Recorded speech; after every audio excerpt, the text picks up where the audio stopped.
আজকের ময়দানে ঘটনা কি ঘটবে। হযরতে ওমর নবীজিকে জবাব দিচ্ছেন, জামাটা আস্তিনটা এরকম করছেন দুই হাতে আর জবাব দিচ্ছেন, বলছেন ইয়া রাসূলুল্লাহ, আপনার যত সাহাবী আছে ওদেরকে তাবুতে আরাম করতে বলেন। 30,000-এর মধ্যে 29,999-কে আরাম করতে দেন। আমি একটা হুঙ্কার মারবো, 1.5 লক্ষকে ময়দান ছাড়িয়ে দিব। নবীজি বলেন, উমর তোমার সাহস এত বেশি কি করে হলো? মিসওয়াদে উমর বললেন, ইয়া রাসূলুল্লাহ, আমার বুকে ঈমান আছে, সঙ্গে আল্লাহ আছে, রসুলের দোয়া আছে, এর থেকে আর বুলেট কি হতে পারে?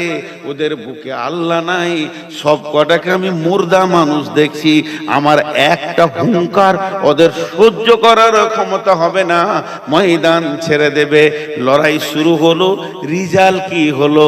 রিজাল্ট হলো, শেষ রিজাল্ট, এই মুসলিমদের ভিতরে 5 থেকে 7 জন শাহাদত বরণ করে জান্নাতি হয়ে গেলেন। আর ওদের ভিতরে একবার 30 থেকে 40 জন আর তার বেশি তারা হত্যা হয়ে গেল। আর গোলেবাতির রং গোটা ময়দান ছেড়ে কে কোন দিকে পালাবে পালা। তখন ওই সাহাবীরা রোমের ভিতরে ঢুকে সাম্রাজ্যে যত সোনা ছিল সবগুলোকে নিয়ে এসে মসজিদে নববীতে জমা করলেন, গনিমতের মাল।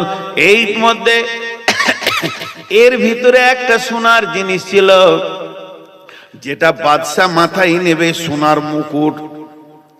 মুকুটটা কত ওজন ছিল, একটা মানুষ মাথায় নিয়ে থাকতে পারবে না, অনেক ভারী লাগবে। ওর জন্যই মুকুটের মাথায় শিকলি দিয়ে একদম গম্বুজ কুব্বাতে সোনার শেকল দিয়ে টাঙা ছিল। বাদশা বসে থাকলেই মনে হতে যেন মুকুটটা মাথায় লাগানো আছে। এই সমস্ত মালকে নিয়ে এসে ওই রাস্তাটার পরিমাণ হচ্ছে 15 থেকে 1700 কিলোমিটার রাস্তা।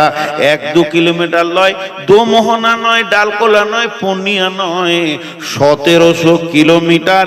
ওই বীর যোদ্ধারা মালগুলো এনে মসজিদে নববীতে রাখলেন। তখন সাহাবীদের অবস্থা কেমন? একবেলা খেতে পেত, একবেলা খেতে পেত না। আবার রাত্রিতে যে আলো জ্বালাবে এই রকম কোনো একটা প্রদীপের ব্যবস্থা মসজিদে নববীতে ছিল না। প্রদীপ জ্বালাবে সেই পয়সাটা নাই। সেই সময় সোনা এসে হাজির হয়ে গেল। হাজি ভাই, এক টুকরো সোনা পকেটে ভরেলি।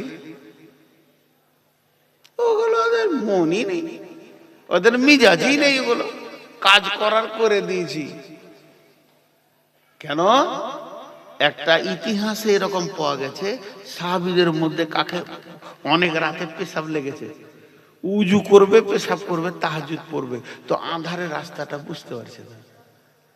আঁধারে আঁধারে যেতে যেতে খড়াক করে ওর পায়ে ওই মুকুটটা লেগেছে, তো ওকেও লেগেছে, মুকুটটাও খড়াক করে শব্দ উঠলো। তখন পাশে একজন ঘুম ভাঙা বলছে, কে রে জামি, কোথায় বিরে? পেশাব করো, উজু করো, আল্লাহর কাছে কাঁদবো, 2 রাকাত নামাজ পড়বো। তোর পায়ে কি লাগলো রে? কোথা হুঁটিরে পড়লি নাকি? ও ছোট করে শব্দটা ঘৃণা করে বলছে, বাদশার মুকুটটা, ওই বাদশার মুকুটটা, সোনার মুকুট, তুলে ওজন করা যাবে না, ওটা ওদের দিলে কিছুই নাই, দুনিয়াটাকে মুতের জায়গায় রেখেছিল। মুকুটটা ওজো ওকে ঠেলে পায়ে সরিয়ে দে। আল্লাহ রসুল বলেছেন, আমার উম্মতকে কখন ব্যবহার করবে বিধর্মীরা? যখন এরা দুনিয়ার পেছনে দৌড়বে আর আখিরাতকে ভুলে যাবে, তখন এরা কুত্তা বানবে। হুব্বুদ দুনিয়া কারাহায়াতিল মত। বাঁচতে চান? আল্লাহ বাঁচাতে চাইছে আমাদেরকে, দুনিয়াতেও চাইছে, আখিরাতেও চাইছে, কিন্তু আমরা সেই স্ট্রাকচারে আসছি না। এখন আপনাদেরকে একটা উদাহরণ দিব। এই যে স্টেজে ভাইরা বসে রয়েছেন, ইনি আমাকে মহব্বত করেন। উদাহরণটা খুব মন দিয়ে শুনবেন, খুব মন দিয়ে শুনবেন। তা আমাকে বলছে, নৌরদ ভাই একটা মিষ্টি খান। খাওয়া না, সুগার খুব বেশি। আবার বলছে না খান। ভাই ব্যাস আলহামদুলিল্লাহ, আপনি বললেন খুব ভালো, আমি খাবো না, আমি সুগারের রোগী। তখন বলছে মিষ্টিটা ভালো আর মিজাজ ঠিক থাকবে। তখন আমি বললাম ভালো হোক আর খারাপ হোক ভাই, আমার সুগার হয়েছে। না, এটা শুধু আপনার জন্য এনেছি স্পেশাল, এখানে মাল যা করে না, একদম 22 টাকার সাইজে এত বড়, এক পিস খান। বলেন আর সহ্য হবে? 400 সুগারের রুগী, আর সুগারের রুগীদের মিজাজ নিজের হাতে থাকে না। তখন আমি ফট করে রেগে গিয়ে বলছি আল্লাহর কসম আমি মিষ্টি খাবো না। আমি একবার কসম করেছি, রেগে গেলাম, একবার কসম করলাম। উনি তখন মিষ্টির প্লেটে চলে গেল, ওনার দিমাকে বললে ওরে কসম খেয়েছে মানে আর মিষ্টি খাবে না। একটা রাখেন। ওই পাশের ভাই, এই কসমগুলো একটু খেয়াল করবেন, আল্লাহর হস্তে বলছি, আমি খুব গভীর কথা বলবো। ওই পাশের ভাই আবার কি বলছে জানেন? প্যাস্টিজ রাখা মুশকিল। বলছে ভাই মৌলানা সাহেব এলেন? বলে হ্যাঁ। খবর সব ভালো? বলে ভালো। আপনার জন্য একটা কথা শুনলাম। ওই কি কথা শুনলেন আপনি? আপনি নাকি দোমনাতে কার পকেট থেকে মোবাইল চুরি করেছেন। আচ্ছা, এটা সহ্য করা যাবে? মিষ্টিটা কোন রকম গেল, পাঁচবার সহ্য করা, কিন্তু ওটাতে একবারও সহ্য করা যাবে না, প্লাস্টিক ফাইচার হয়ে যেতে। তখন আমি কসম খেয়েছি, আল্লাহর কসম, আল্লাহর কসম, আল্লাহর কসম, আল্লাহর কসম, আল্লাহর কসম, আল্লাহর কসম, আল্লাহর কসম, আল্লাহর কসম, আল্লাহর কসম, আল্লাহর কসম, আল্লাহর কসম। কবার খেলাম? গুণের নেই, 11 বার। কবার খেলাম? 11 বার। আমি জীবনে কারো পকেটে হাত দিইনি। তখন উনি ভাবছে বাপরে কত রাগা রেগেছে, কসম যেন ঝরতেই রয়েছে, কসম যেন বন্ধ হচ্ছে না। এখন আপনাদেরকে জিজ্ঞেস করব, একটা কসম আর 11টা কসম কি বাড়াবার? দুটো কি সমান? এরা কি ঘুমিয়ে গেছে নাকি? সাধারণ কথা বলছি তো কান ঝাঁঝিয়ে গেছে, আর আমি জিজ্ঞেস করছি তো উত্তর দিচ্ছেন না রে ভাই। উত্তর দেন, এগুলো গভীর কথা, ভালো লাগবে। একটা কসম আর 11টা কসম, দুটো কি সমান? সমান লাগে। 11টা মানে ওটা চাপ বেশি আছে। এখন একটা কথা ক্লিয়ার করে দিই, আল্লাহ যদি এই সময়ে এক্ষুনি জিবরাইল পাঠিয়ে বলে, উদাহরণ দিচ্ছি, এখানে নবী নাই, জিবরাইল আসবে না, এই তোরা জলসা ভেঙে দে, ওঠ সুগা, আমার হুকুম, তাহলে আর বকা যাবে? আমার বকাও যাবে না, কমিটির বলতেও পারবে না যে 8-5 মিনিট চালান, সঙ্গে সঙ্গে ছেড়ে দিতে হবে। আল্লাহর একটা হুকুম একবার বললেই যথেষ্ট। তার মানে আল্লাহকে কসম খাওয়ার দরকার নাই। তা আল্লাহ কসম খেয়েছে কেন? এটা একটা প্রশ্ন আসছে, আল্লাহর কসম খাওয়া কি দরকার? কসম আল্লাহ খেয়েছে না, আমাদের অভ্যাসটা খারাপ। কসম না খেলে আমরা মানুষকে বিশ্বাস করতে চাই না। এই যে ওনাকে বারবার বললাম মিষ্টি খাবো না, আর যখনই কসম খেয়ে নিলাম প্লেটটা সরিয়ে নিলে, তার মানে কি মানুষের একটা ফিতরাত অভ্যাস খারাপ, যখন কেউ কসম করে কথাটা বেশি বিশ্বাস করে। চলেন, আমি 11টা কসম খেয়েছি। এই কসমগুলো কার? আল্লাহর। ধ্যান দিয়ে শুনেন, এই কসম কে খেয়েছে? আল্লাহ, স্বয়ং আল্লাহ, সুপ্রিম পাওয়ার যার আছে সে কসম খেয়েছে। যে ভাষাটা কি বলছে, 11টা কসম মানে এত বড় কসম, আর কথাটা এইটুকুন 1 ইঞ্চি, 1 ইঞ্চি কথা বলবে, এত বড় কসম খেলো। শুনেন জি ভাই,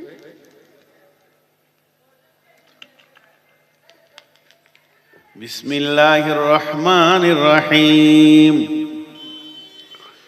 والشمس وضحاها والقمر إذا تلاها والنهار إذا دلاها والليل إذا يغشاها والسماء وما بناها والأرض وما طحاها ونفس وما سواها فألهمها فجورها وتقواها।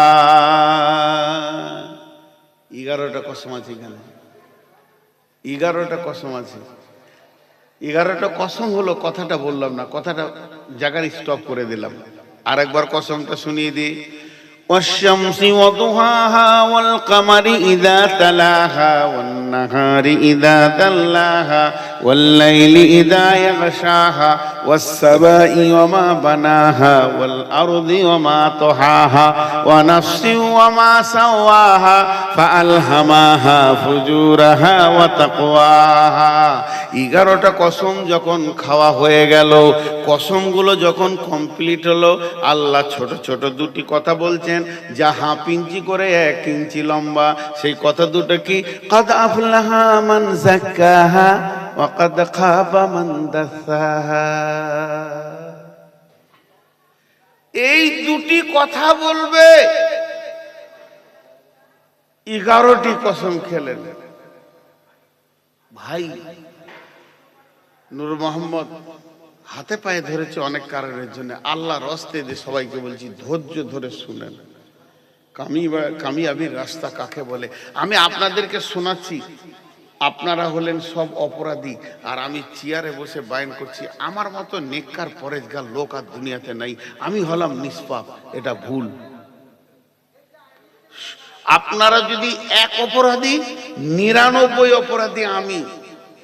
বলছি বেয়াদবের কাছ থেকে আদব শিখো। আমার ঈমান থাকলে তো আমি এতগুলো কথা বলতে পারতাম না, চিত হয়ে পড়ে যেতাম। খুব ডিস্টার্ব করছে ছেলেগুলো। তো ধ্যান দিয়ে শুনেন, 11টা কসম করার পর ভাষাটা কি বলেন? قد أفلح من زكاها وقد خاب من دساها। কিয়ামতের ব্যাপারে আল্লাহ বলছেন ওই লোকটা বেঁচে যাবে যে পবিত্র লোক, সে বেঁচে যাবে। ওয়াকাদ খাবা মান দাসাহা, যে নাপাক সে ফেঁসে যাবে। তার মানে এক কথাই সাদা করে বোঝানোর জন্য বলা যায়, যে লোকটা পাক সে যাবে জান্নাতে, আর যে লোকটা না পাক, গায়ে ময়লা লেগে আছে, মোবিল লেগে আছে, আলকাতরা লেগে আছে, কালি লেগে আছে, যার গায়ে নোংরা লেগে আছে, ওই লোকটা জাহান্নাম চলে যাবে।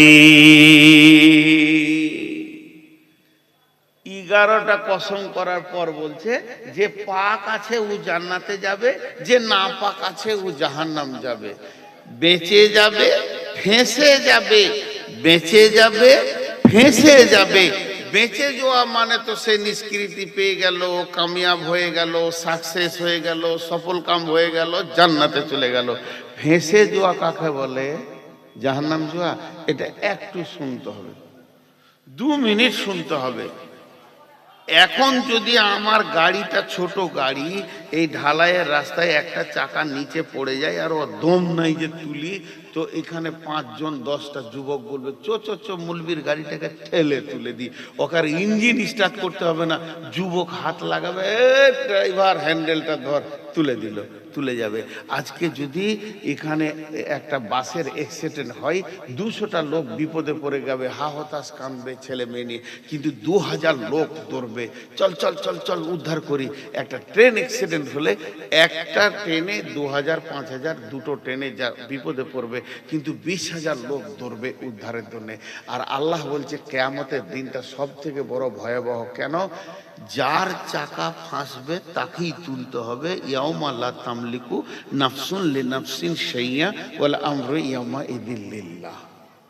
কেউ কারু একটু ঠেলে দিবে না। তোর ডাম্পারের চাকা ফেঁসে গেছে, তুই, এর নাম কিয়ামত। তাহলে সেই দিন ফাঁসা মানে আপনি যদি কোনো কারণে ফেঁসে যান, একটা গুনার কারণে, একটা বেয়াদবির কারণে, একটা ময়লার কারণে, তো আপনাকে নিজেই উদ্ধার হতে হবে, উদ্ধার করার কেউ নাই। এবার ফাঁসবেন কেমন করে? একটা উদাহরণ দিচ্ছি, এইটা একবার মনে করে নেন কোরআনের কথা। কিরকম? আল্লাহ বলেছেন ইন্না ইলাইনা ইয়াবাহুম সুম্মা ইন্না আলাইনা হিসাবাহুম। তোমাকে আমার কাছে ফিরে আসতেই হবে এবং হিসাব দিতেই হবে। আসতেই হবে, হিসাব দিতেই হবে। দেখেন, স্বাধীনতা দেয়নি, আল্লাহ রাস্তা দিচ্ছে, আমার দিকে একটু ধ্যান দেন। বারবার মাঝে মাঝে বলছি, মনটা কেটে যাচ্ছে। কেন? কিছু কিছু কারণে। কেউ যদি মনে করে আল্লাহর দিকে যাব না, সম্ভব নয়। বিশ্বনবী আলকামা বিন হারিসকে বলছে, আলকামা বিন হারিস, এই ভব মেলা যেদিন শেষ হবে তোমাকে একজনের সামনে দাঁড়াতে হবে। পৃথিবীতে যত কোটি বিলিয়ন মিলিয়ন লোক হোক না কেন, আখিরাতের রাস্তায় যখন যাবে একজনের সঙ্গে মোলাকাত হবে, তার নাম আল্লাহ। আর তার কাছে যেতেই হবে, হিসাব দিতেই হবে। সাপোজ দুটো জিনিসের হিসাব, দুটো জিনিসের হিসাব, জীবনের হিসাব লিবে। জিন্দেগি ভি আমানত হ্যায়।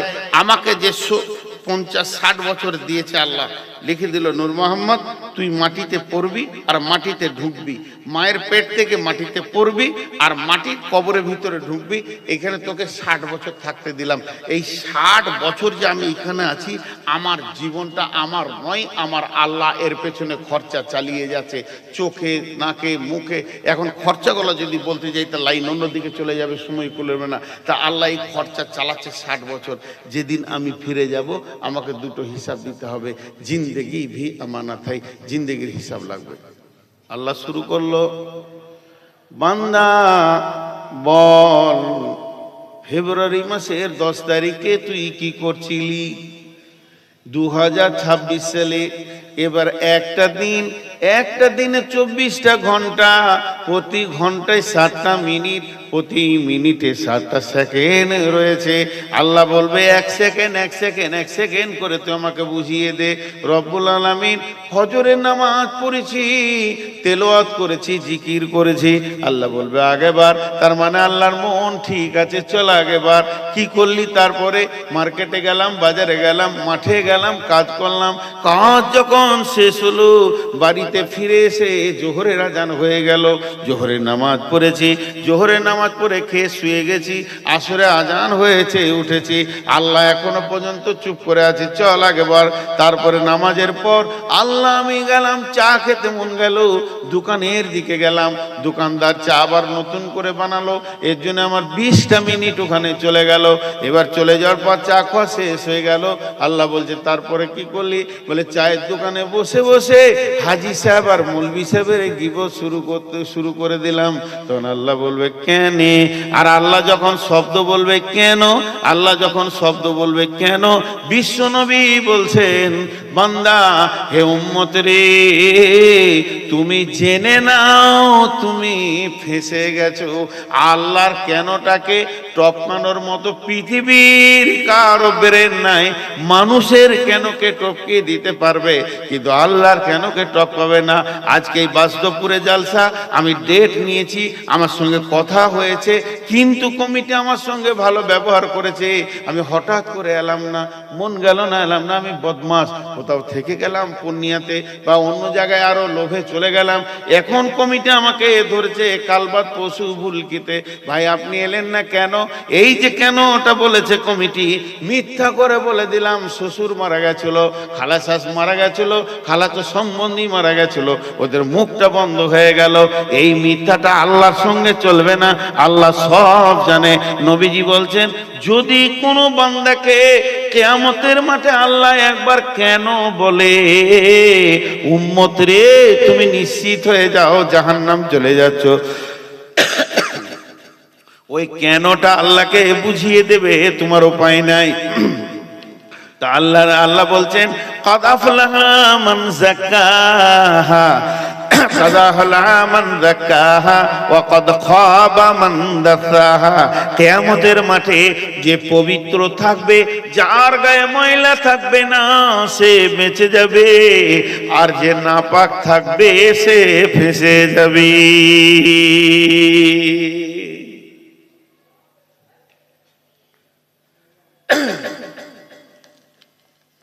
ভাই বন্ধু, তাহলে জালসা এখানেই শেষ। একটা কাজ করেন, সবাই বাড়ি চলে যান, বাড়িতে গিয়ে সাবান নিয়ে এই রাতেই শুরু করে দেন গোসল। মাথা থেকে মেয়েরা গোসলখানায় ঢুকে গোসল করবে, ছেলেরা সাবমার্সেলে, কলে, যেখানে পাবেন, পুকুরে, নদীতে কুচলে কুচলে গোটা বডির ময়লাকে তুলেন। কারণ আল্লাহ কোরআনে বলেছেন যে পবিত্র থাকবে সে বেঁচে যাবে, যে নাপাক থাকবে ফেঁসে যাবে। তাহলে গোটা মাথা থেকে পা পর্যন্ত আর ময়লা রাখা যাবে না। ব্যাখ্যা করে দিলাম, বুঝলেন? একজন বিছানায় শুবেন না, আগে গোটা বডিকে সাফ করবেন, তারপরে কোনো কথা। যদি নাপাক থাকেন তাহলে পরিষ্কার করে নেন। জি, এটা যদি হতো কত ভালো হতো। আম্মাজান আয়েশা বিশ্ব নবীকে প্রশ্ন করছেন, কি বলছেন? ইয়া রাসূলুল্লাহ, পবিত্র কি পাক কি, আমাকে একটু বুঝিয়ে দেন।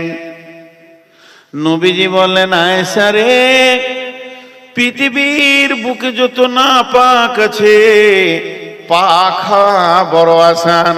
আমার গায়ে কুত্তার পেশাব লেগে গেছে, শূকরের পায়খানা লেগে গেছে, আমার জামাতে স্বামী স্ত্রী মিলন ঘটে গেছে, কিংবা মেয়েদের মেন্স হয়ে গেছে, পবিত্র হওয়ার জন্য সমস্ত রাস্তাগুলো ক্লিয়ার রয়েছে রে আয়েশা, এর জন্য কোনো টেনশন নাই। কিন্তু সব থেকে বড় পবিত্র হলো, সব থেকে বড় পবিত্র হলো তোমার রুজিটাকে পাক করো, যেন একটা দানা হারাম না এখানে ঢুকে যায়। যদি এই হলারে, যদি এই মুখের ভিতর দিয়ে এক লোকমা কেন একটা দানা হারাম ঢুকে যায়, ওই দানাটা পেটের ভিতরে যে রক্ত হবে, ওই রক্ত থেকে মাংস হবে, হাড় হবে, গোটা বডিতে ছড়িয়ে যাবে। এইটাকে, ওই লোকটাকে, ওই হারামখোরকে যদি সমুদ্রের পানিতে ডুবিয়ে 7 সমুদ্রে তাকে গোসল করানো হয়, আর মামলা কিনা সাবানের ডাইড্রামে ঢুকিয়ে মেশিন দিয়ে যদি ঘুরিয়ে দেওয়া হয়, ওর শরীর পাক হবে না। কারণ সোনার ভিতরে খাদ দিয়ে গয়না তৈরি হয়। এখন ওই খাদটা বের করে সলিড সোনা বানাতে গেলে একটাই রাস্তা রয়েছে, সেটা হচ্ছে আগুন আর অ্যাসিড। এর ভিতরে সোনাকে ঢুকতে হবে, তবেই খাদ বের হবে। লোকটা নামাজ পড়েছে, লোকটা তেলাওয়াত করেছে, লোকটা কোরআন পড়েছে, লোকটা তাহাজ্জুদ পড়েছে, লোকটা জিকির করেছে, লোকটা crore crore billion million dollar দান করেছে, এরপরও যদি ও হারামখোর হয়, গুল গুড়াকু জর্দা বিড়ি খৈনি তামাক আর হারাম সুদ জুয়া চুরি বাটপাড়ি দাড়ি মারা নানা রকম লোকের মালকে ছিনিয়ে নেওয়া, জায়গা দাবিয়ে নেওয়া, আর হারামখোর যদি হয়, যতই নেকি করুক না কেন, ওর ভিতরে ওই হারাম থেকে রক্ত মাংস হয়েছে, ওইটা যতক্ষণ পর্যন্ত জাহান্নামের আগুনে না যাবে অতক্ষণ পবিত্র হবে না। অতএব আল্লাহ বলছেন, কাদ আফলাহা মান যাক্কাহা ওয়া কাদ খাবা মান দাসাহা, কাদ আফলাহা মান যাক্কাহা ওয়া কাদ খাবা মান দাসাহা। হে মানুষের দল, কিয়ামতের দিনে যদি তুমি বাঁচতে চাও, পৃথিবীতে যত নেগেটিভ আছে, হারাম আছে, তার থেকে তুমি নিজেকে বাঁচাও। দাড়ি মারা কেন?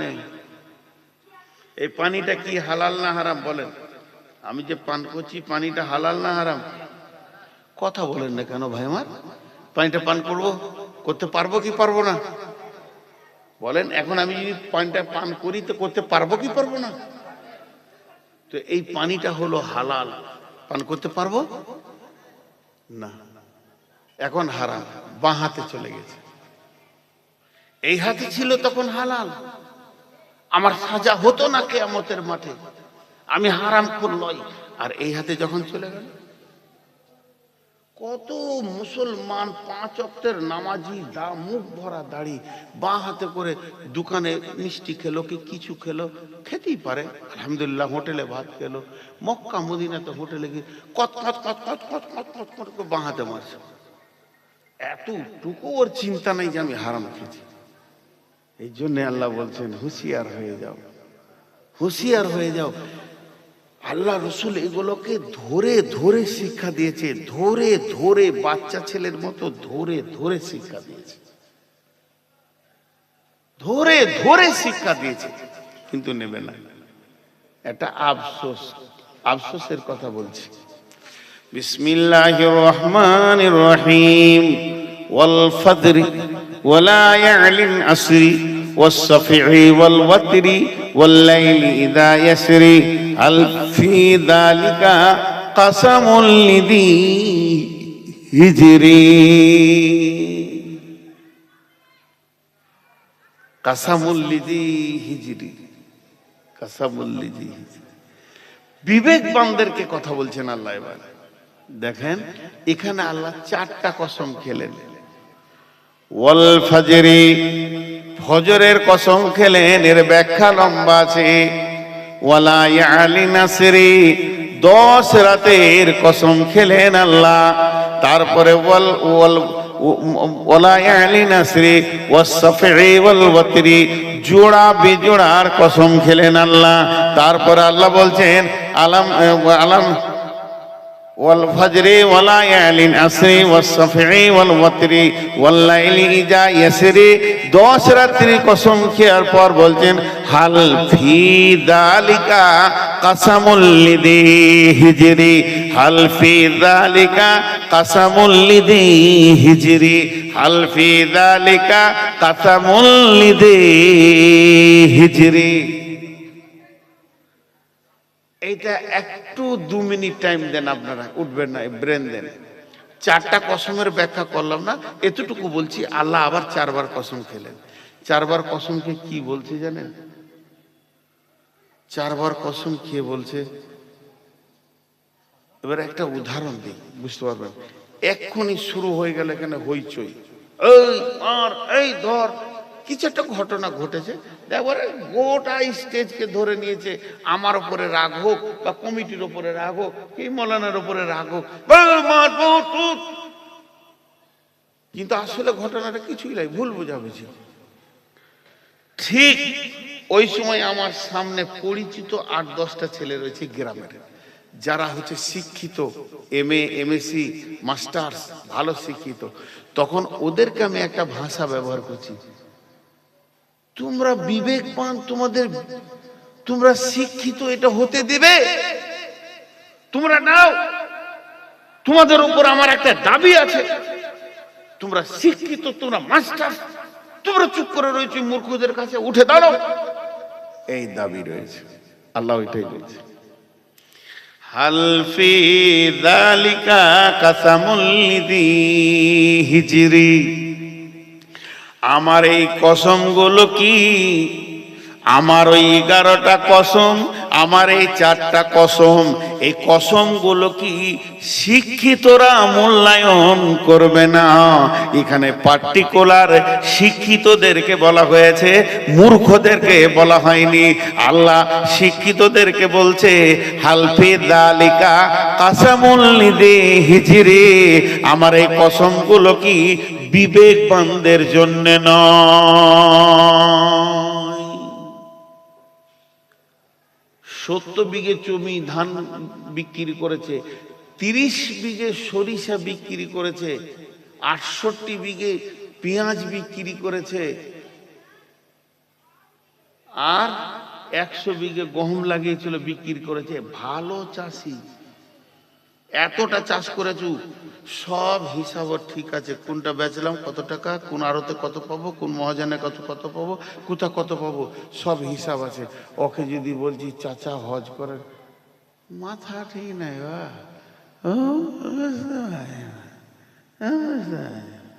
তখন ও বোকা বানছে, মানে আমি হজ করতে পারবো না, আমার শরীরও ঠিক নাই, মাথাও ঠিক নাই, বোকা বানছে। আল্লাহ বলছি তুই বোকা বানছিস না, আমাকে বোকা বানাচ্ছিস। আল্লাহ অত তোর থেকে বুদ্ধি কম? বুঝে আসে না? এইখানে কে পাগলা আছে? যেটি বসে আছেন একটা পাগলাকে উঠিয়ে দেন, একটা পাগলা লোক বলবো তোকে নামাজ পড়তে হবে না, যা তোকে আল্লাহ মাফ করে দিয়েছি, জান্নাত যাবে। একজন উঠে আসেন, যেটাকে আপনি মনে করছেন যে গায়ের মধ্যে সব থেকে মাথা মোটা বুদ্ধি কম, ওকে আমি খালি বলবো এই 500টা টাকা নিয়ে 1 কেজি আপেল নিয়ে এসো, আর কিছু বলবো না। 500 টাকা নিয়ে দোকানের কাছে যাবে, আপেল দাও জি, কত দাম? 200 টাকা। না 180 লাও। আচ্ছা ঠিক আছে তুমি দাও, 190 দাও। 190 দিল, ওকে ফিরিয়ে দিল 310 টাকা। এবার আপেল চাপাচু দাঁড়িতে, একটা আপেল পেটির গায়ে লেগে হালকা কালো হয়ে গেছে, ওইটাকে চাপিয়েছে। দোকানদারকে বলছে নামাও, পাগলা আছে, পাগলা আছে। একটা টমেটোর ফুটে গিয়ে দুটো বিচি বের, টমেটোর বীজগুলো বের হয়ে গেছে। আল্লাহ বলছে এইটা চিনতে পারছিস খারাপ ভালো, আর গাঁজা বিড়িটা চিনতে পারছিস না, না যে কোনটা হারাম আর কোনটা হালাল? পাগলামো করছো আমার কাছে, ঘোর ছাড়িয়ে দেবো যখন মার চলবে। এই জন্য আল্লাহ বলছেন আমার এই কসমগুলো কি ওদের বিবেকে কাজে লাগাচ্ছে না? এর জন্য আমি একটা ভালো উদাহরণ দিচ্ছি। পৃথিবীর সব থেকে, এই যে সাইকেল বলেন, বাইসাইকেল বলেন, মোটরসাইকেল বলেন, আপনার টোটো বলেন, মারুতি বলেন, সুজুকি বলেন, আপনার সিয়াজ বলেন, স্করপিও, বুলেরো, বাস, ট্রাক, ডাম্পার, রেল, প্লেন, পৃথিবীতে যত যানবাহন আছে সবারই ব্রেক আছে, আছে না নাই? ব্রেক কি করে? গাড়িকে থামাই। সবারই ব্রেক আছে, ব্রেক গাড়িকে থামাই। কিন্তু আসল ব্রেক কোনটা? আসল ব্রেক হলো বিবেক। যে চালাচ্ছে ওরই যদি বিবেকটা খারাপ থাকে আর ব্রেকটা যদি নিউ থাকে, অ্যাক্সিডেন্ট হবে না ঠিক থাকবে? মদ খেয়ে গাড়ি চালাচ্ছে, ঘুম চোখে নিয়ে গাড়ি চালাচ্ছে। বাংলাদেশে প্রতিটা গাড়ির পেছনে লেখা আছে চোখে ঘুম নিয়ে গাড়ি চালাবেন না, মদ্যপান অবস্থায় গাড়ি চালাবেন না। তার মানে তোর বিবেকটাই শেষ। এখন তুই গাড়ির হ্যান্ডেল ধরলে রোডে বার দিয়ে সবজি মার্কেটে ভরে দিবি, যতটি আলু পটল কিনছিল লাশ বেনে যাবে। কথা ঠিক না বল? আল্লাহ তাবারক ওয়া তাআলা বলছেন হে বিবেকবান, হে বিবেকবান, তোদের বিবেকটা কি হারিয়ে গেছে না বিবেকটা ঘুমিয়ে গেছে?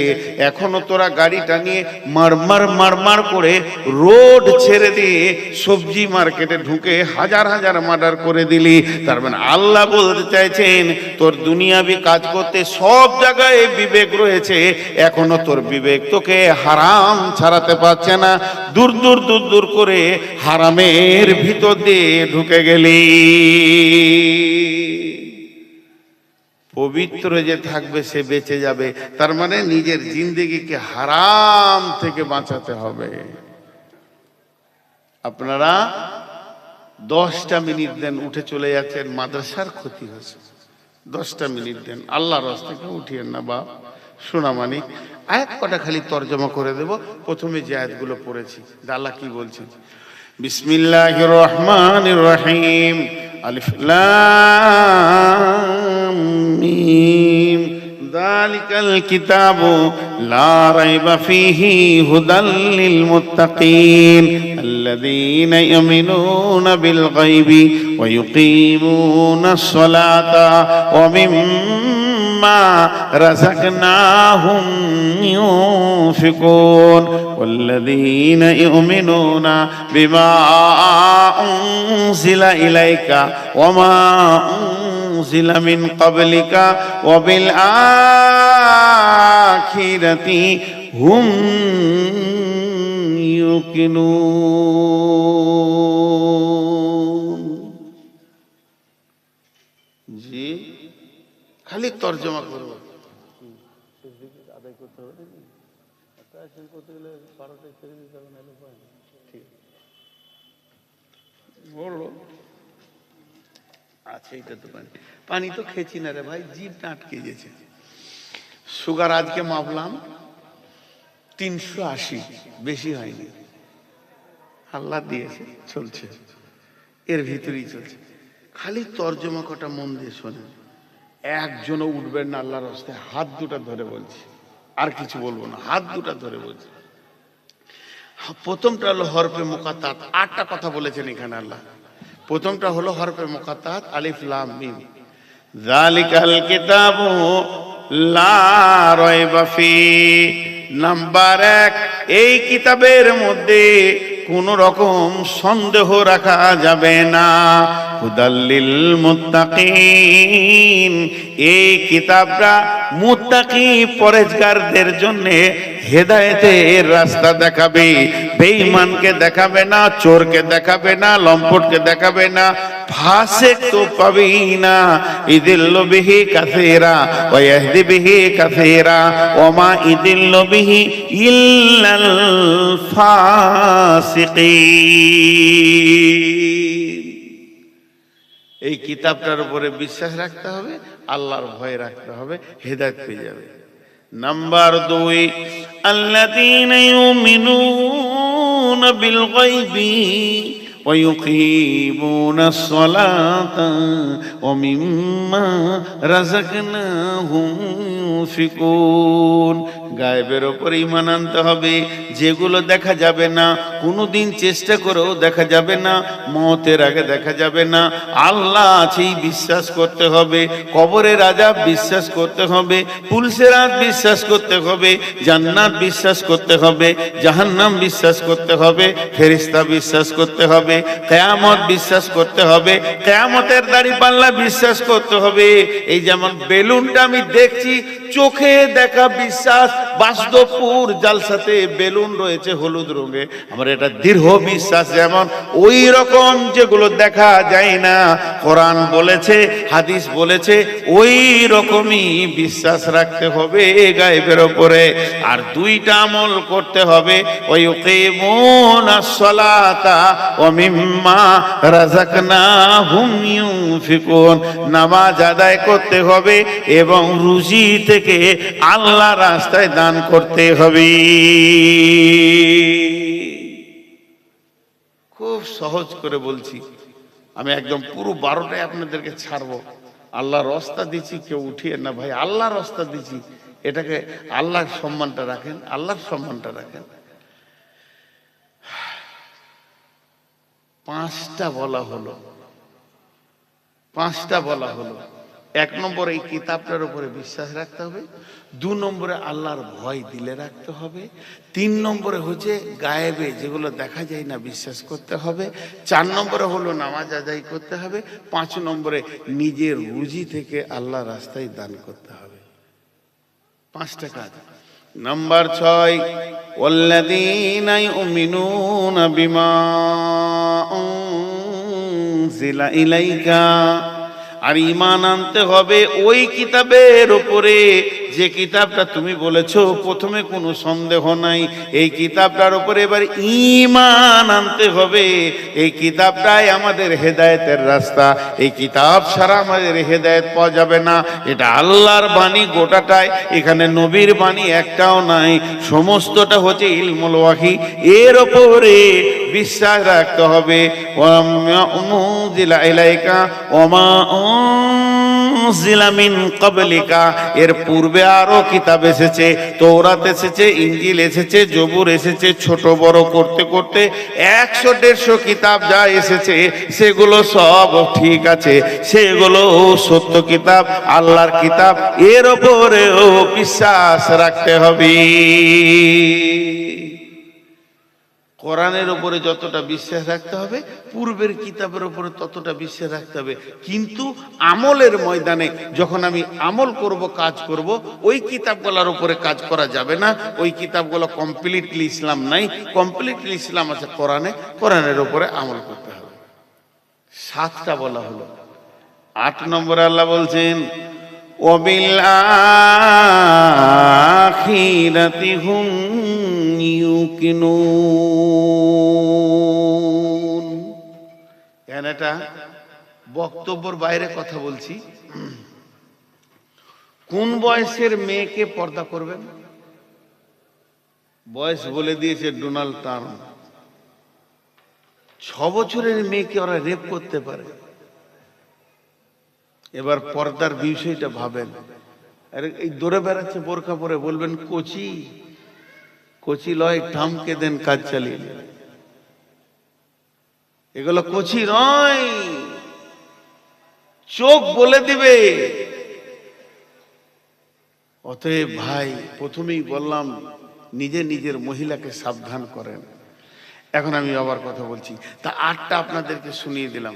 এক নম্বর হলো এই কিতাবটারও কোনো মিথ্যা নাই, 2 নম্বর হলো আল্লাহর ভয়, 3 নম্বরে হলো না দেখে অদৃশ্যের ওপরে বিশ্বাস, 4 নম্বরে হলো নামাজ আদায় করা, 5 নম্বরে হলো নিজের রুজি থেকে দান করা, 6 নম্বরে হলো কিতাবের ওপরে ঈমান আনতে হবে, 7 নম্বরে পূর্বের কিতাবের ওপরে ঈমান আনতে হবে, আর 8 নম্বরে হলো অবিল আখিরাতি হুম ইউকিনুন, জান্নাত জাহান্নামের ওপরে শুধু পার্টিকুলার জান্নাত জাহান্নামের কথা বলেছে, এটাকে জান্নাত জাহান্নামের ওপরে দৃঢ় বিশ্বাস রাখতে হবে। আল্লাহর নবী একদিন হযরত বুরাইদাকে ডেকে বলছেন, বুরাইদা রে, তোমার ঈমান কেমন আছে বলো। হযরত বুরাইদা বলছে, ইয়া রাসূলুল্লাহ, আমার ঈমান 100-তে 100 আছে, 1 ইঞ্চিও কমেনি। নবীজি বললেন, তুমি যে ঈমানের দাবি করছো তার কারণটা কি? হযরত বুরাইদা বলছেন, আপনার জবান দিয়ে জাহান্নামের কথা যেমন যেমন বের হয়েছে, আর কোরআনের ভিতর দিয়ে জাহান্নামের কথা যেমন যেমন বের হয়েছে, আমি যেন দিবালোকে আমার 2টা চামড়া চোখ দিয়ে মনে হচ্ছে আমি জাহান্নাম গুলো দেখতে পেয়েছি, আমার কান দিয়ে যেন জাহান্নামের চিৎ আর আর্তনাদ শুনতে পেয়েছি। ও নবীজি গো, আল্লাহর কালাম পাক জান্নাতের কথা যেমন বলেছেন, আপনি জান্নাতের কথাও যেমন বলেছেন, ওই রকম যেন আমি জান্নাতকে মনের অঙ্কের ভিতরে দেখতে পেয়েছি, চোখ দিয়ে দেখতে পেয়েছি। বিশ্বনবী বললেন, বুরাইদা রে, তুমি কামেল ঈমানের উপরে আছো। তার মানে আখিরাতকে চোখে দেখার মতো বিশ্বাস করাকে ইয়াকিন বলা হয়েছে। ওয়াবিল আখিরাতি হুম ইউকিনুন। 8টা আর একবার গুনাবো, গুনা চিকেনের ভিতরে মজা আছে।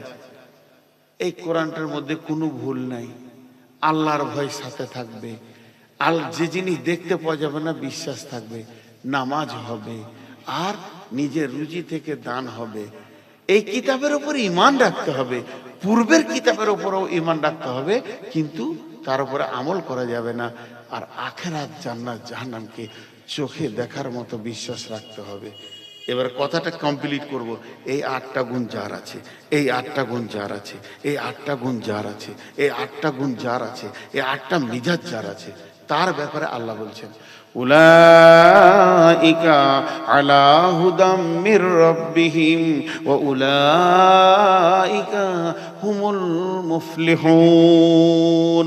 এই লোকটা তার রবের রাস্তার উপরে আছে, আল্লাহর দেওয়া রাস্তাতে আছে, হেদায়েতের রাস্তাতে আছে, এর রাস্তা ভুল হয়নি, ঠিক রাস্তাতে চলছে। ওয়া উলাইকা হুমুল মুফলিহুন, এই লোকগুলি কিয়ামতের মাঠে সফলতা পেয়ে যাবে। সুবহানাল্লাহটা আরো জোরে হওয়া উচিত ছিল। এই লোকগুলি সফলতা পেয়ে যাবে। সারাংশটা আরেকবার বলে দিচ্ছি, আজকের বায়ানটা ছিল আমার কি কোন জায়গায় সফলতা আছে দুনিয়া আখিরাতের সব বললাম। শেষ কোরআনের আয়াতগুলো বললো, এই 8টা গুণে গুণান্বিত হয়ে যাও, তুমি তো আল্লাহর রাস্তায় আছো, তুমি সফল কাম হবে। উলাইকা আলা হুদাম মির রাব্বিহিম ওয়া উলাইকা হুমুল মুফলিহুন। এখন যতগুলি লোক বসে আছেন, যতগুলি লোক বসে আছেন, আমি 1জন 2জন বলছি না, এটা মাদ্রাসা। এই যে কিছুক্ষণ হেদায়েতের উপরে কথা বললাম, এটা আমি বলিনি, মাদ্রাসা বলেছে। আমি এরকম কোনো মাদ্রাসার ছাত্র ছিলাম, তবে এই 2টি কথা বলতে পেরেছি। গতকালকে বায়ান ছিল, যে বায়ানটা ছিল প্রকৃত কি দিনের উপরে টিকে আছে। এই কথা বলতে গিয়ে একটা কথা বললাম, হযরত উমর মারা যাবে, ওই অবস্থায় একটা লোক দৌড়ে এসেছে হা হুতাশ করে, আর টাকনুর নিচে কাপড় আছে, ওই অবস্থায় মুমূর্ষু অবস্থায় উমর বলছে, হে আল্লাহর গোলাম, তুমি রসুলের সুন্নতটাকে বাঁচাও। উমর মরে গেলে দিন ইসলামের ক্ষতি হবে না, বরং রসুলের সুন্নত মরে গেলে ইসলামের ক্ষতি হবে। আমি আপনাদেরকে বলছি, নূর মোহাম্মদ কাল মরে যাক, পশু মরে যাক, ইসলাম জগতের তিল পরিমাণ ক্ষতি হবে না। ভয় করিবার শক্তি দাও দয়াময়, কারো পিতা, কারো মাতা, কারো স্ত্রী জন, কাহারো সাদের পত্নী তাজিল জীবন, হাতে ধরে রাখি গোরে তবু নাহি ভয়, ভয় করিবার শক্তি দাও দয়াময়। চোখের সামনে দেখি আছে আছে নাই,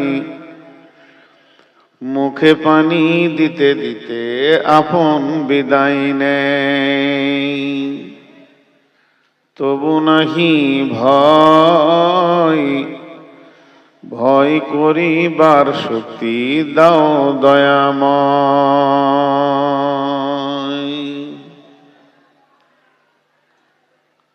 শ্রদ্ধেয় সুযোগ্য আজকের সবার সভাপতি, উপস্থিত সুপ্রিয় অতিথিবৃন্দ,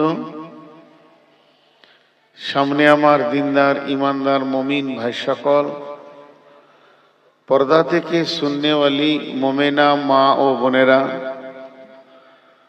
প্রশংসা গুণগান স্তব স্তুতি সেই আল্লাহ রব্বুল আলামিনের, যে রব্বুল আলামিন সমস্ত জিনিসের উপরে ক্ষমতাবান, আলা কুল্লি শাইইন কাদির, যিনি হলেন আলিমুল গায়েব, গায়েবের খবর জানেন, যিনি আলিমুম বিজাতি সুদূর, দিলের খবর জানেন, যে আল্লাহ তার কুদরতি ক্ষমতায় আমাদেরকে ভালোবেসে বিভিন্ন এলাকা, বিভিন্ন গোত্র, বংশ, জাতি, ধর্ম, বয়স, বর্ণ নির্বিশেষে বাসুদেবপুর করমদিঘি অন্তর্গত বাসুদেবপুর উত্তর দিনাজপুর মাদ্রাসার সামনে, মাদ্রাসার মাঠে 10ই ফেব্রুয়ারি 2026 সালে আপনার মঙ্গলবার দিবাগত রাত্রিতে আমাদেরকে এখানে এনে হাজির করেছেন,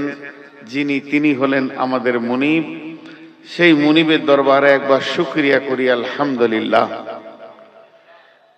বলি সবাই একবার আলহামদুলিল্লাহ।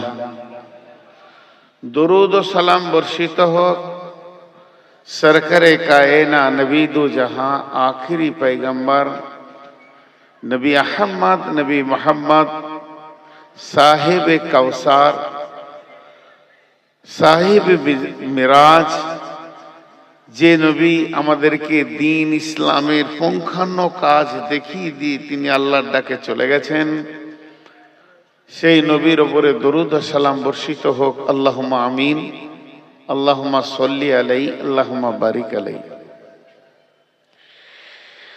আমি আপনাদের সামনে মহাগ্রন্থ আল কোরআন, চিরসত্য কিতাব, যে কিতাবের সূরা বাকারা থেকে 4-5টি আয়াত তেলাওয়াত করেছি। এখনো রুকু হয়নি, আরো 2টি আয়াত লাগবে। এবং খুব শুরু কোরআন সূরা ফাতিহার পরে পরই এই আয়াতগুলোকে সামনে রেখে আমি আপনাদের সামনে কিছু দিনী কথা, আল্লাহর কালাম পাকের কথা বলবো বলে নিয়ত করেছি। যদি আমার মাবুদ আমাকে তৌফিক দেন তো। ওমা তৌফিকি ইল্লা বিল্লাহি আলাইহি তাওয়াক্কালতু ওয়া ইলাইহি উনীব। আমি আমার বক্তব্যের শুরুতে আপনাদেরকে খালি 2-3টি কথা বলবো, যে বক্তব্য শুরু করব। 1 নম্বর হলো ইফতিচিং ফাইল যেটা বের হয়েছে, আল্লাহ তাবারাক ওয়া তাআলা বেঈমানদেরকে উলঙ্গ করেছে, তবে তাদের লজ্জা নাই। বাঁদরকে কাপড় পরালে কি, উলঙ্গ করলেই বাকি, তাদের লজ্জা নেই। লজ্জা যদি থাকতো, কচি কচি মেয়ে 5 বছর, 6 বছর, 8 বছরের মেয়েকে ধর্ষণ করে তাকে কেটে খাওয়ার মতো কাজ করেছে। যখন প্রথম শুনি, তখন আমি মনে মনে ভাবছিলাম এগুলো নতুন কথা নয়, পুরাতন কথা। জালেমরা সব যুগেই ওই রকম থাকে, কারণ ফেরাউন গরম তেলে ভেজেছে, ফেরাউন জবাই করেছে, কখনো বেটা ছেলে করেছে, কখনো মেয়ে ছেলে করেছে। ইজাব্বিহুনা আবনাআকুম ওয়া ইস্তাহিউনা নিসাআকুম, ইদাব্বিহুনা নিসাআকুম ওয়া ইস্তাহিউনা আবনাআকুম। নতুন নতুন আইন করে শত শত ছেলে মেরেছে, কিন্তু এরা ফেরাউনকেও ডেঙে চলে গেছে 1 ডিগ্রি। ওরা জবাই করে ফেলে দিয়েছে, এরা রান্না করে খেয়েছে। আমাকে জনৈক ভদ্রলোক জিজ্ঞেস করছে, আপনারা কেমন আছেন? বলে, আল্লাহ ভারতবর্ষের মুসলমানদেরকে খুব ভালো রেখেছে, আমাদের মতো সুখে কেউ নাই। পশ্চিমবঙ্গে এসআইআর হচ্ছে, জুলুম শুরু হয়েছে। এটা শুরু, জুলুমের শেষটা যদি জানতে হয় তা আসামের দিকে তাকাতে হবে। কয়েকটা দৃশ্য আমার কাছে আছে, সেগুলো বলে সময়কে নষ্ট করছি না। তবে একটা কথা আপনাদেরকে বলছি, যেটা শুরু হয়েছে এর শেষ বড় ভয়ানক। আকাশে যদি কালো মেঘ উঠে, চালাক চালাক মানুষ তাড়াতাড়ি কাপড়গুলো সেমটে দেবে, নাহলে ভিজে যাবে। পৃথিবী ধ্বংস হওয়ার কালো মেঘ উঠেছে, হাত দুটা ধরে বলছি, তাড়াতাড়ি মসজিদ ঢুকে যান আর হারাম থেকে তওবা করেন। কারণ অচিরেই ইসরাফিল সুর ফুঁকবে, পৃথিবী ধ্বংস হবে। সেই কাণ্ড চলছে। এটা 1 নম্বর বললাম। 2 নম্বরটা বলছি, রাস্তায় যে আমি আসলাম গাড়িটা ওধারে রেখে, নারী পুরুষ অবাধ চলাফেরা। আমি অবাক হই ওই ছেলেগুলোর কাছে, ওই যুবকের কাছে, ওই যুবতীর কাছে চরিত্রের মূল্য অনেক বেশি। সেটাকে হারাচ্ছ কিভাবে? এবং এদের কি গার্জেন নাই? ওই মেয়েগুলোর কি ভাই নাই? মেয়েগুলোর কি আব্বা নাই? মেয়েগুলোর কি কোনো সন্তান স্বামী নাই? অবাধ ভাবে যেগুলো বোরখা পরে এসছে, ওগুলো আরো খবিস। বোরখা পরে এসছে মানে নিজেকে ঢেকে নিল, ওর কাজ করতে আরো সুবিধা। এই বোরখার ভিতর দিয়ে কাবিরা গুনাতে লিপ্ত হচ্ছে। আপনি স্টিচিং ফাইলে আর একটা জিনিস যদি শুনেন, তো শুনবেন তা দৌড়ে এসে আমার মাথাটা কেটে নিতে মন যাবে। কাবা শরীফের গিলাফ, যেটা কাবা শরীফ ঢাকা থাকে, কোটি কোটি রিয়াল দিয়ে বানানো হয়, সোনার কারুকার্য করে, যে গিলাফকে ধরে মানুষ কাঁদে। আল্লাহর ঘর ঢাকা থাকে, প্রতি বছর চেঞ্জ হয়। ওগুলো একটা জায়গায় জমা হয়, সেখান থেকে ডিস্ট্রিবিউট হয় দেশে বিভিন্ন জায়গার লোক। বরকতের জন্য নেই, কি আছে না আছে ফতোয়া আল্লাহ জানে। সেই গিলাফকে কেটে নিয়ে ওই ইফতিসিং ফাইলে দেওয়া হয়েছে, তাকে পায়ে ফেলে ব্যভিচার করছে আর তার উপরে নাচছে। মুসলমান, এখনই কি বেটি ছেলের পেছনে ঘোরা শেষ করবি না বাপ? তোরা আমার ছেলের বয়সে বলি তুই বলে বলছি, তোরা এখনো বেটি ছেলের পেছনে ঘুরবি? কি আছে ওর কাছে? আর বেটা ছেলের পেছনে মেয়েগুলো ঘুরছে, সে আবার বোরখা, মাথার উপরে ফুল, তার উপরে লাইটিং। যদি ওর দেখতে অসুবিধা হয় কারো, তো দাওয়াত দিচ্ছে, দেখ আমাকে দেখ। আমি পারবো না এটাকে রুখতে, কিন্তু আমি একটা জিনিস পারবো, আপনাদের পা ধরতে। যেগুলো আমার ছেলের বয়সে, তোদেরও পা ধরে বলছি, বাপ এগুলো থেকে বেঁচে যা, এগুলো থেকে বেঁচে থাক। কারণ কিরামান কাতিবিন ইয়ালামুনা মা তাফআলুন, লেখা চলছে। আর 3 নম্বরটা বলছি, যারা দাঁড়িয়ে আছেন, আমি কি ভাষা বললে আপনারা বসবেন ওইটাই আমি বলবো। আপনাদের যদি পায়ে ধরতে বলেন ধরবো, আপনাদেরকে যদি বলা হয় যে হাতে পায়ে ধরছি বসেন, তাও বলবো। আপনারা বসে যান, আল্লাহর রাস্তে বসে যান। আর যার পাশে লোক দাঁড়িয়ে আছে, তিনি একটু নেকির কাজ করেন, ওকে একটু খুঁচে দিয়ে বলেন যে বস, এখন বসার সময়। আর যেগুলো বারান্দায় বসে আছেন, না, আপনারা বলেন যে হ্যাঁ এটা সাজছে, যদি আপনারা বলেন আমি মেনে নিব, আমি আপনারা বড় মানুষ, আমার থেকে জ্ঞানী মানুষ, আপনাদের জুতো বহন করার ক্ষমতা এই অধমটার নাই, আমি আপনাদেরকে চাপ দিব না। যদি আপনাদের বিবেক বলে যে এটা মজলিস বসেছি ভালো লাগছে তো থাকেন, আর যদি আপনার মগজটা বলে এটা সভ্য মনে হচ্ছে না, তাহলে আপনি কাজ করেন। কিন্তু পালিয়ে যান না, যে পালাতে শুরু করলো, দেখে মনে হচ্ছে আল্লাহর ওলি, টুপি পাঞ্জাবি বহর সুন্দর, কিন্তু কত সুন্দর করে পালিয়ে গেল। ওরা বলতে বলতে যে তুই থাক আর তোর বাপ থাকুক, সালা আমরা কোথা বসবো না, তোর কি আছে। এখন আমি বায়ান শুরু করছি। আপনাদেরকে বায়ানের আগে বলছি, নূর মোহাম্মদ এই কথা কোনোদিন বলেনি, আজকে বলছি, ধ্যান দিয়ে শুনবেন, একটা রাস্তা পাবেন।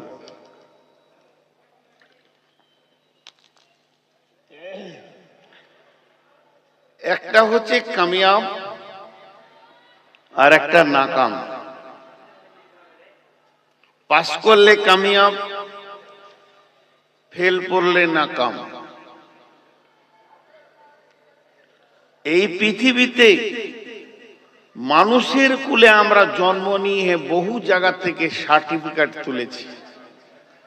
প্রাইমারি স্কুলে তুলেছি পাস, হাই স্কুলে তুলেছি pass, Madhyamik pass, HS pass, গ্র্যাজুয়েশনে পাস, মাস্টার্সে পাস, এমএ তে পাস, ভোকেশনাল আপনার কিনা কোনো ডিগ্রি করতে গিয়ে পাস, স্পোর্টসে পাস। আমি এতগুলো সার্টিফিকেট তুলেছি, আমি সব জায়গায় পাস। কামিয়াব কামিয়াব কামিয়াব। কে বলেছে কামিয়াব? আমাকে আমার মাস্টার বলেছে, লাও তুমি ডান হাতে লাও, এই লাও তুমি পাস, তুমি কামিয়াব, তুমি একটা ভালো ছেলে, শিক্ষিত ছেলে, পাস। এটাই কি কামিয়াব? এটাই কি শেষ? এর ভিতরে কি কোনো ধোঁকা নাই? পাস পাস, কামিয়াব কামিয়াব। কিন্তু আল্লাহ বলছেন, তোকে যতজন সার্টিফিকেট দিয়েছে, পাস বলে, মাদ্রাসাওয়ালা বলেছে, জামিয়াওয়ালা বলেছে, মক্তবওয়ালা বলেছে, আজকে দুটো ছেলের পাগড়ি দেয়া হলো, তোরা পাস, তোরা কামিয়াব, সব কাটাকে জমা করে রেখে দে। প্রকৃত পাস কে? বিসমিল্লাহির রহমানির রহিম।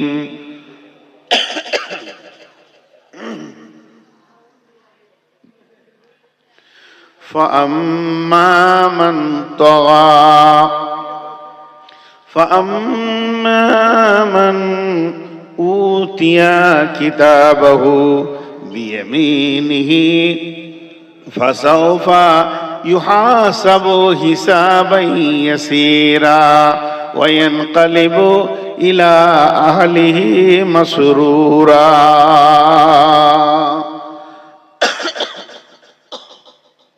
দুদিন জ্বরে ছিলাম,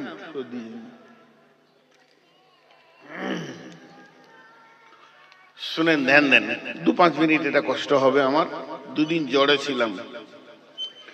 আল্লাহ তাবারাক ওয়া তাআলা বলছেন, তোকে যতজন পাসের কথা বলেছে, এই পাসগুলোকে তুই ধ্যানে জ্ঞানে নিয়ে পাগল হয়ে যাস না। সব থেকে বড় পাস কোনটা? যেদিন হবে রিজালের দিন, আমি একটা রিজালের দিন বানিয়েছি, সেই দিনকে পাস আর কেন ফেল ওই দিন বুঝতে পারবি। সেই দিনটা কোন দিন? কিয়ামতের দিন।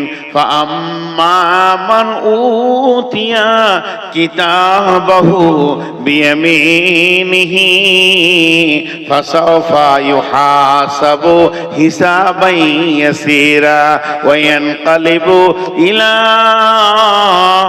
আহলিহি মাসরুরা। যেদিন তোর ডান হাতে আমি সার্টিফিকেটটা দেব আর বলে দিব গোলাম রে তুমি পাস করে গেছো, ওইটা দিনের নাম হলো কিয়ামতের দিন। ওই কিয়ামতের দিনে হযরত আদম বলবে নাফসি নাফসি, নূহ বলবে নাফসি নাফসি, হুদ বলবে নাফসি নাফসি, সালেহ বলবে নাফসি নাফসি, ইব্রাহিম বলবে নাফসি নাফসি, ইসমাইল বলবে নাফসি নাফসি। সারা পৃথিবী নাফসি নাফসি করবে। আর ওই দিন তুই আনন্দে লাফাবি। ওয়ায়ানকালিবু ইলা আহলিহি মাসরুরা। তুই সার্টিফিকেটটা পেয়ে বলবি আমি পাস, আমি কামিয়াব, আমি কামিয়াব। হে আমার আত্মীয় তোমরা দেখো, ওরে আমার বন্ধু তোমরা দেখো, প্রতিবেশী দেখো, আমি কত বড় পাস হয়ে গেছি, কত বড় কামিয়াব হয়ে গেছি।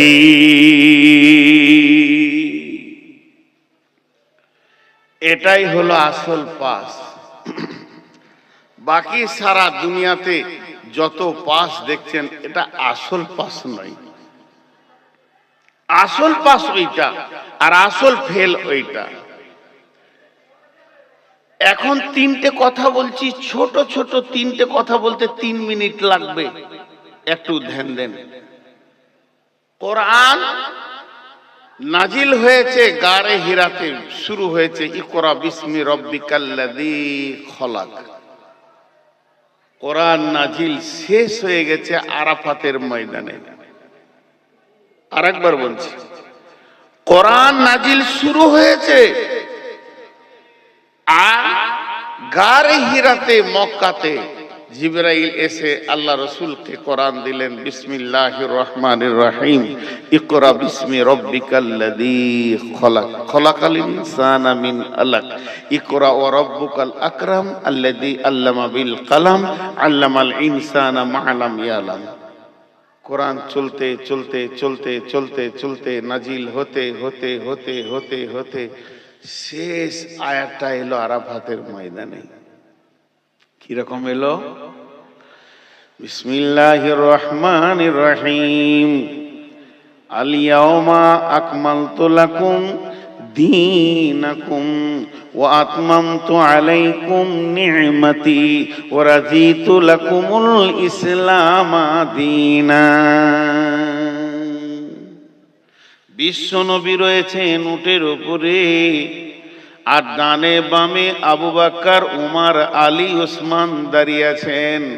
আর সেই দিন কতগুলো সাহাবী ছিল? কম বেশি 1.5 লক্ষ সাহাবী আরাফাতের ময়দানে রয়েছেন। আর ওই সাহাবীদের সাথে রসুল রয়েছেন। এমন সময় জিবরাইল এসে এই আয়াতটা দিয়ে চলে গেল, আজকের দিনে তোমাদের দিনকে পরিপূর্ণ করে দেয়া হলো। আল্লাহর দেওয়া নিয়ামত যেটা দেওয়ার ছিল পরিপূর্ণ হয়ে গেল, মোকাম্মাল হয়ে গেল, এবং আমার আল্লাহ এই দিনের ওপরে রাজি হয়ে গেলেন। এই কথাটা বলে জিবরাইল আমিন চলে গেলেন, আর আল্লাহর নবী উপস্থিতি সাহাবীদেরকে শুনিয়ে দিলেন। 10টা মিনিট ধৈর্য ধরেন, তারপরে যাবেন। আপনি তো গেছেন আর একটাকে উঠাচ্ছেন। 10টা মিনিট, 10 মিনিট থাকে, বেশি থাকতে বলবো না, কারণ আমাকে ভূমিকা ছেড়ে মেন বক্তব্যে খালি যেতে দেন। সবারই কাছে হাতটা ধরে 10টা মিনিট চাইছি। এই আয়াতটা নাজিল হলো, একবার ধ্যান দেবেন। আমার বিষয়বস্তুর বাইরে 1 মিনিট কথা বলবো। হযরতে আবু বকর কাঁদছেন, আবু বকর কাঁদছেন তো বাকি সাহাবী অবাক হয়ে দেখছে, কাঁদছে কেন? এই আয়াতে জাহান্নামের কথা নাই, কবরের কথা নাই, আজাবের কথা নাই, পুলসেরাতের কথা নাই, কিয়ামতের কথা নাই। যে কথাগুলোতে মানুষ কানবে, ভয় খাবে, ওগুলো নাই।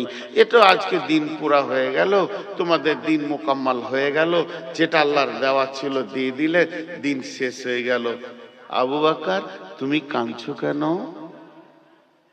আবু বকর জ্ঞানী ব্যক্তি, বিচক্ষণ ব্যক্তি, সম্ভবত লোককে বলছে, বন্ধুরে এ আয়াত থেকে তোমরা কি বুঝতে পারলে বলো? এ আয়াতটা একটা শব্দ, এর মানে হলো আলাদা, কিন্তু এ আয়াত তোমাদেরকে কি বুঝাতে চাইলো? এ আয়াত বুঝাতে চাইলো, হে পৃথিবীর মুসলমানের দল, কোরআন কমপ্লিট হয়ে গেল, এর মানে নবীজি আর থাকবে না। যে কাজে ওকে পাঠানো হয়েছিল ওই কাজটা কমপ্লিট হয়ে গেল, মানে নবীজি যে দুনিয়া থেকে চলে যাবেন, এই কথাটা আয়াতের ভিতরে লুকানো রয়েছে। আর আমি ওই দুঃখে কাঁদছি, মক্কা পাবো, মদিনা পাবো, কাবা পাবো, আর হজ জমজমের পানি পাবো, সব দেখতে পাবো, কিন্তু প্রিয় নবীজিকে দেখতে পাবো না। আমি আয়াতটা পড়লাম কেন? সমস্ত মুসলমান জানে, যে ছেলেটা মাদ্রাসায় পড়েছেও জানে, যে পড়ে নাই সেও জানে, যে মুসলমানরাই জানে যে কোরআনে যা আয়াত নাজিল হওয়ার ছিল হয়ে গেছে, আর নতুন কোনো আয়াত আসবে না, আর নতুন কোন নবী আসবে না, আয়াতও আসবে না, কোরআনে আর একটা নতুন অক্ষর লাগবে না। মানুষের যা প্রয়োজন ছিল আল্লাহ কিয়ামত পর্যন্ত যা দরকার দিয়ে দিয়েছে। তাহলে একটা কমপ্লিট হলো। দুই নম্বর হলো নবীজি যেদিন থেকে নবুয়তি পেয়ে জবান খুলেছেন, সেই দিন থেকে হাদিস লিপিবদ্ধ শুরু হয়েছে। নবীজি যা বলেছেন তা হাদিস, নবীজি যা সমর্থন করেছেন হাদিস, আর নবীজির চরিত্রে চলাফেরার মাধ্যমে যেটা পাওয়া গেছে ওটা হাদিস।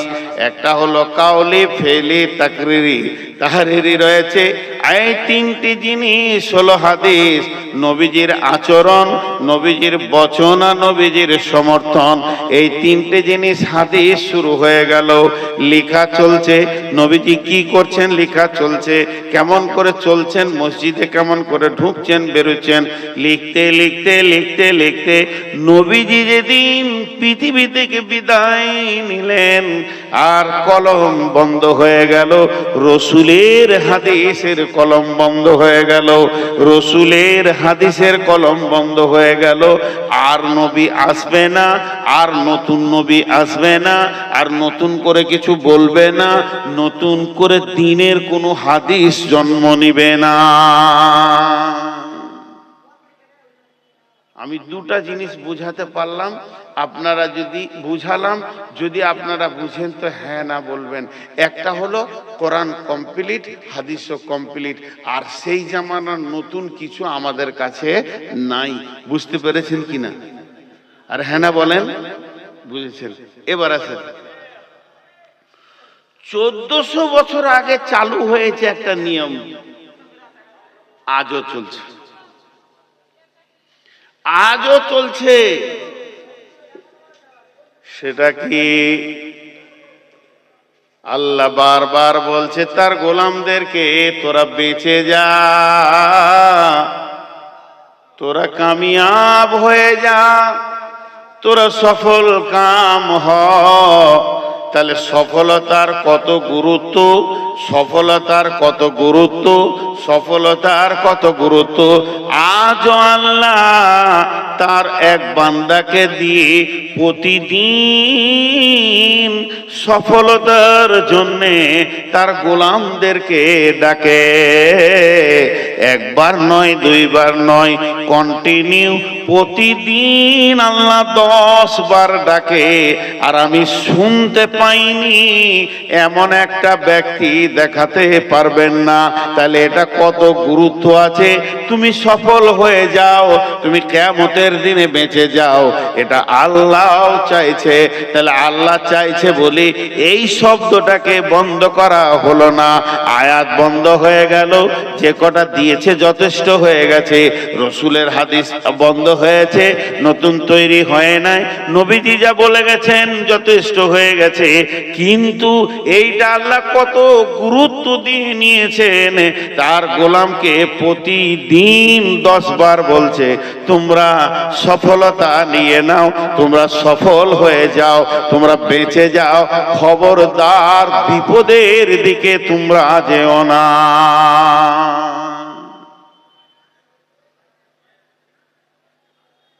বলছে এই দলের ভিতরে একজন খালি উঠে দাঁড়ান, আমি 2-3 জন দাঁড়াতে বলিনি।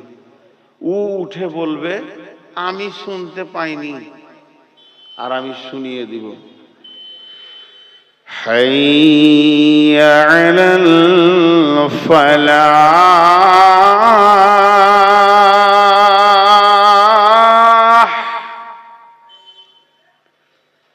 হাইয়া আলাল ফালাহ।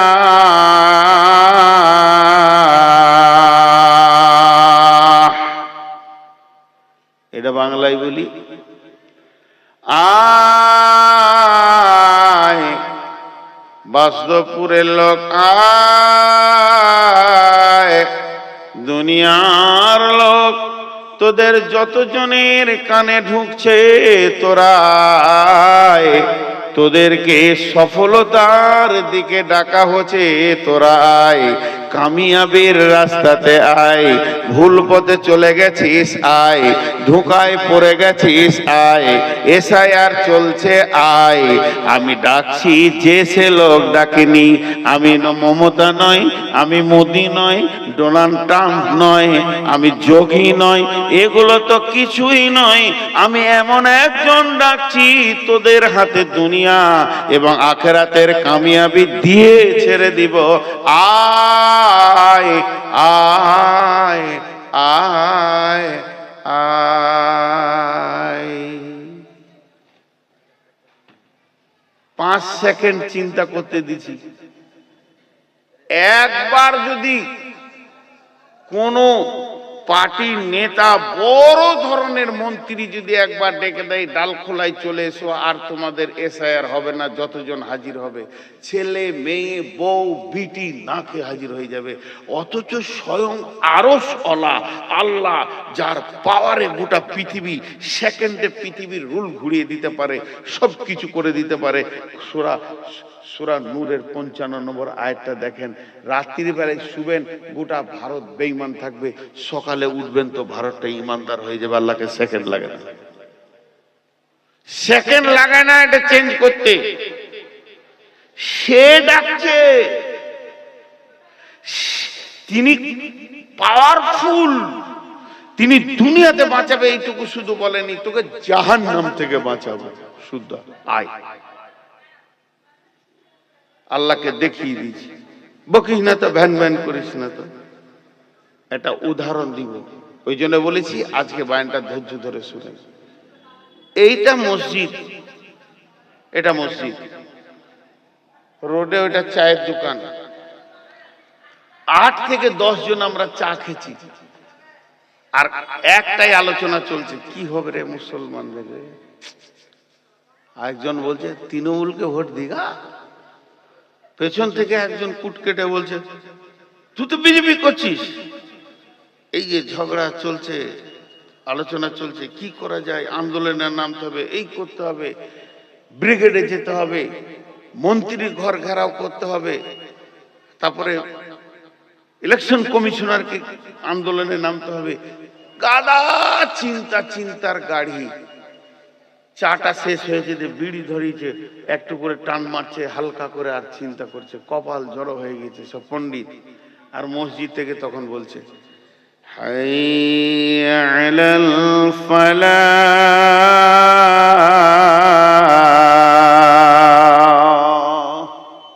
আয় আয় তোদেরকে দুনিয়াতেও কামিয়াবি দিব আখিরাতেও কামিয়াবি দিব। তখন আমরা এলাম না, গোটা আজানটা শেষ হয়ে গেল, এর ভিতরে দু চারজন বিড়ি টানছে আর বিশ বিশ বিশ বিশ করছে। আজানটা এখনই শুরু হলো, আমাদের আলোচনাগুলো চলছিল, আরে মাইকের ভ্যান ভ্যানানি এখনো শুরু হলো, এরা আবার বিশ বিশ করছে। আল্লাহ তো দিলের খবর জানে। যখনই আজান শেষ হয়ে গেল, হাত পা ঝেড়ে ঘরে চলে গেল, গোসল করলো, কে খেয়ে শুয়ে গেল, মসজিদের দিকে তাকালো না। আল্লাহ বলে দিলেন কোরআনে, জাহারাল ফাসাদু ফিল বাররি ওয়াল বাহরি বিমা কাসাবাত আইদিন নাস। দুনিয়াতে জলভাগে, সমুদ্রে আর স্থলভাগে যত কিছু ফাসাদ নেমে আসে, মানুষ তোমাদের বদামলের ফল, তোমাদের বদামলের ফল। বেঈমানরা যোগীটাকে তো আমাকে ওর চেহারা দেখলে আমি ঠিক মনে হয় যেন একটা ওই বন শুয়োরের মতো লাগে যোগীটা। আর মোদিটার কথা বলিয়েন না তো। এখন একটু চিন্তা করেন, যে পারবে পাল্টাতে সে ডাকছে, আর আমরা যেছি না, আমরা আল্লাহর গোলাম, তাকে তাওয়াক্কা করলাম না। কামিয়াব কোথা ছুপিয়ে আছে, কামিয়াব কোথা ছুপিয়ে আছে। আমরা কামিয়াবি যে জায়গায় খুঁজছি ওই জায়গায় কামিয়াব নাই। হে যুবকের দল, তোমরাই তো ব্লাড, একটা যুবক মানে ইসলামের একটা ব্লাড। 30,000 সাহাবী 1.5 লক্ষের মোকাবেলায় নেমেছে, ভাগে কটা পড়বে? 5টা করে, একজনের ভাগে 5টা পড়বে। 1.5 লক্ষ রোম পারস্য সব একসাথে ছিল। কোরআনের একটা সূরা নাজিল হলো গলিবাতির রোম। এই যুদ্ধ যখন শুরু হয়, মক্কা থেকে হেঁটে গিয়েছে, রাস্তাটা কতটা পাহাড়, চড়াই উতরাই, মরুভূমি, গাছ নাই, চড়াই উতরাই, 53, 54, 55 ডিগ্রি সেলসিয়াসের তাপ। এর ভিতরে হাঁটছে 30,000। মোতার প্রান্তে পৌঁছালো, তবুকের প্রান্তে পৌঁছালো, ওইদিকে 1.5 লাখ দাঁড়িয়ে আছে। বেঈমানরা খালি বলছে একবার লাব্বাইক বললে দেখে নিব, এটাকে কপ করে গিলে দিব। সিংহ দাঁড়িয়ে আছে, ওরা বাঘ দেখছে, ওরা বাঘ 1.5 লক্ষ, আর এদিকে দাঁড়িয়ে আছে ছাগল 30,000। বিশ্বনবী একটু চিন্তিত হলেন। বিশ্বনবী একটু চিন্তিত যখনই হলেন, হযরত ওমর ফারুক রাদিয়াল্লাহু তাআলা আনহু বিশ্বনবীকে বলছেন, ইয়া রাসূলুল্লাহ, ইয়া হাবিবাল্লাহ, আপনাকে দেখে আপনার চেহারার ভিতরে ছাপ রয়েছে, খুব চিন্তিতর ছাপ। নবীজি গো, এত টেনশনটা কিসের? বিশ্বনবী যতই হোক মানুষ, নবী হলেও মানুষ, মানুষের গুণগুলো তার ভিতরে থাকবে। বিশ্বনবী হালকা করে বললেন, উমর রে,